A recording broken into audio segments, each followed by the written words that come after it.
दोस्तों, धरती पर रहने वाला प्रत्येक इंसान अंतरिक्ष के बारे में जानने के लिए हमेशा जिज्ञासु रहता है। खास करके बच्चों में हमेशा जानने की इच्छा बनी रहती है कि अंतरिक्ष में क्या होता है, कैसे चांद तारे चमकते हैं, कैसे धरती घूमती है, और ना जाने क्या क्या सवाल मन में उठते हैं। इन सब सवालों के जवाब देने के लिए दुनिया में एक संस्था मौजूद है जिसका नाम है नासा। अंतरिक्ष में होने वाली हर हलचल की खबर हम तक पहुंचती है। मंगल ग्रह पर क्या है और चंद्रमा की सतह कैसी है जैसी जानकारियां भी हमारे पास मौजूद हैं। यहाँ तक कि हम मौसम का भी पूर्वानुमान लगा लेते हैं जो बिल्कुल सटीक बैठता है। इन सब कामों को संभव बनाया है नासा ने। दोस्तों, अगर आप नहीं जानते हैं नासा क्या है, तो आज की यह वीडियो आपके लिए काफी मजेदार होने वाला है। नासा के बारे में ऐसी बहुत सारी जानकारियां हैं जिन्हें आप नहीं जानते हैं, जैसे कि नासा का अर्थ क्या है, नासा किस देश का है और नासा का मुख्यालय कहाँ है। इसके अतिरिक्त और भी बहुत कुछ है जो आप नहीं जानते हैं। दोस्तों, किसी भी देश के विकास और शक्तिशाली बनने के पीछे उस देश की अर्थव्यवस्था का हाथ होता है। साथ ही उस देश के विज्ञान का भी बहुत बड़ा हाथ होता है, जिसके माध्यम से वह विज्ञान और प्रौद्योगिकी की महाशक्ति बन सकता है। नासा आकाश के विभिन्न रहस्यों का पता लगा सकता है, साथ ही नई खोज करने के लिए इसके महत्व को दुनिया के सामने रख सकता है। दोस्तों, नासा संयुक्त राज्य अमेरिका की एक स्वतंत्र संस्था है जो अपने द्वारा छोड़े गए उपग्रह मतलब सैटेलाइट्स की मदद से हवा और अंतरिक्ष पर रिसर्च करती है। नासा का मुख्य कार्य अंतरिक्ष संबंधित कार्यक्रमों और एरोनॉटिक्स के ऊपर रिसर्च करना है। दोस्तों, नासा की फुल फॉर्म है national aeronautics and space administration, जिसका हिंदी में अर्थ है राष्ट्रीय वैमानिकी एवं अंतरिक्ष प्रबंधन। नासा ऐसे बहुत सारे कार्य करती है जिनके बारे में काफी कम लोग जानते हैं। अंतरिक्ष यात्री ग्रहों और उपग्रहों की कक्षा ऑर्बिट में वैज्ञानिक अनुसंधान करते हैं।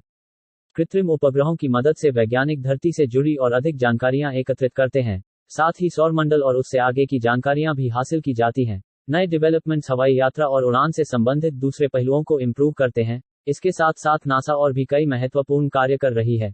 नासा अपने द्वारा प्राप्त की गई सभी जानकारियों को लोगों के साथ शेयर करती है ताकि दुनिया भर में लोगों की जिंदगी को बेहतर किया जा सके।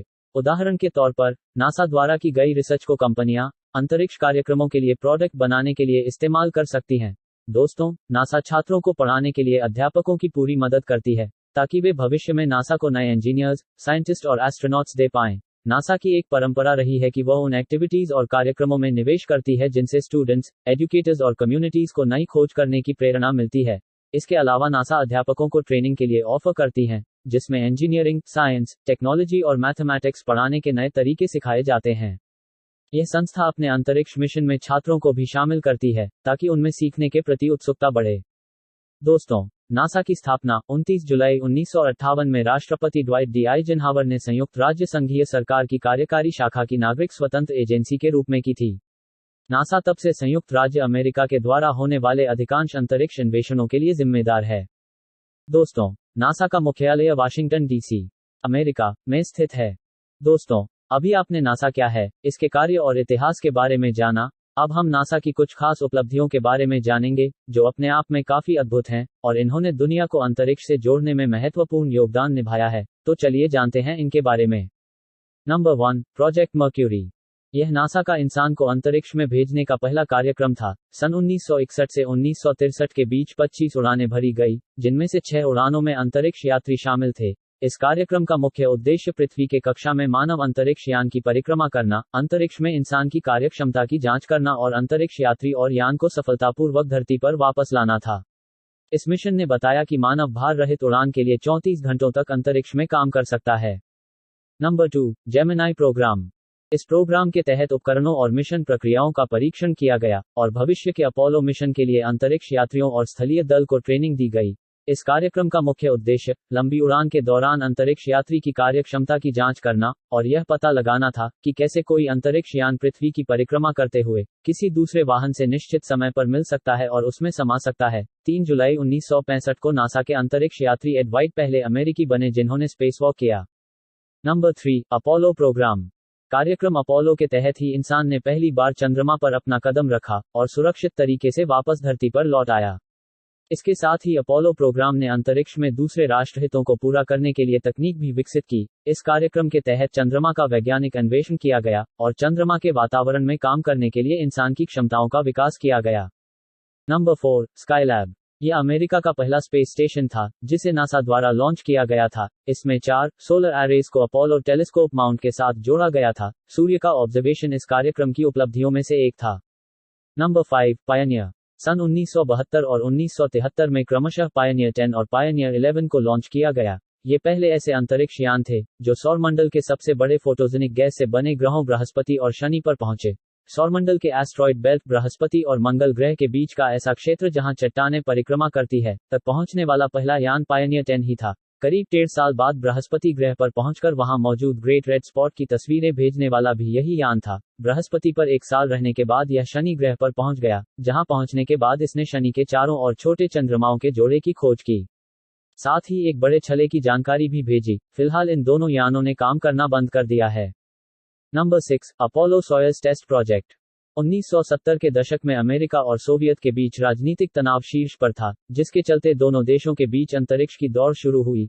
इसी कंपटीशन ने अपोलो सोयुज़ टेस्ट प्रोजेक्ट के साथ दोनों देशों के बीच सहयोग का रास्ता बनाया। जुलाई 1975 में अपोलो सोयुज़ टेस्ट प्रोजेक्ट के तहत अमेरिका और सोवियत के अंतरिक्ष यान एक साथ लॉन्च किए, जिससे दोनों देशों के बीच अंतरिक्ष में अंतर्राष्ट्रीय भागीदारी तय हुई। Number 7, Viking. सन 1976 में लाल ग्रह मंगल की सतह पर सफलतापूर्वक उतरने वाला पहला अंतरिक्ष यान वाइकिंग 1 प्रोब ही था। यह पहला कृत्रिम यान था जिसने मंगल ग्रह की सतह को पहली बार छुआ था। इससे पहले सोवियत 2 और 3 द्वारा इसकी सतह पर उतरने का प्रयास किया गया, लेकिन वे लैंडिंग नहीं कर सके और असफल हो गए। वाइकिंग 1 ने मंगल ग्रह पर 6 साल और 116 दिन बिताकर किसी ग्रह पर सबसे अधिक समय बिताने का रिकॉर्ड भी अपने नाम किया। नंबर 8, व्योगर। नासा द्वारा लॉन्च किए गए व्योगर 1 और व्योगर 2 ने हमें शनि और बृहस्पति ग्रहों के बारे में कई महत्वपूर्ण जानकारियां दी। इन्होंने बृहस्पति के चारों ओर फैले छल्लों के बारे में बताया और कई नई खोजें की। इसके साथ ही चंद्रमा पर मौजूद ज्वालामुखी की जानकारी भेजी। यूरेनस के नजदीक पहुंचकर उसके 10 चंद्रमाओं की जानकारी देने वाला भी व्योगर ही था। नेपट्यून की खोज भी व्योगर द्वारा ही की गई थी। ये दोनों यान 2025 तक लगातार सिग्नल भेजने में सक्षम हैं। Number 9, Hubble. नासा का यह यान काफी प्रसिद्ध है। यह ग्रहों, उपग्रहों, सितारों और आकाशगंगाओं से जुड़ी अनेकों जानकारियां नासा को भेजता है। 1990 के लॉन्च के बाद से हबल ने ब्रह्मांड की हमारी मूलभूत समझ को बदलकर रख दिया है। Number 10, Spitzer. इस स्पेसक्राफ्ट ने इंफ्रारेड का इस्तेमाल करते हुए आसमान के कई रहस्यों से पर्दा उठाया। इस यान ने सितारों, आकाशगंगाओं और निहारिकाओं की तस्वीरें बेहतर क्वालिटी के साथ मुहैया कराई। स्पिट्जर वर्ष 2005 में एक्स्ट्रासोलर ग्रहों के प्रकाश का पता लगाने वाला पहला टेलीस्कोप था। दोस्तों, हम उम्मीद करते हैं कि आपको हमारे द्वारा दी गई जानकारी पसंद आई होगी। दोस्तों, अगर वीडियो अच्छी लगी तो प्लीज एक लाइक कीजिए, और हाँ, अगर आप चैनल पर नए हैं तो चैनल को सब्सक्राइब कीजिए और बेल नोटिफिकेशन दबाना ना भूलें, ताकि जब भी हम कोई इसी प्रकार की रोचक जानकारियां अपलोड करें, आप तक तुरंत पहुंच जाए।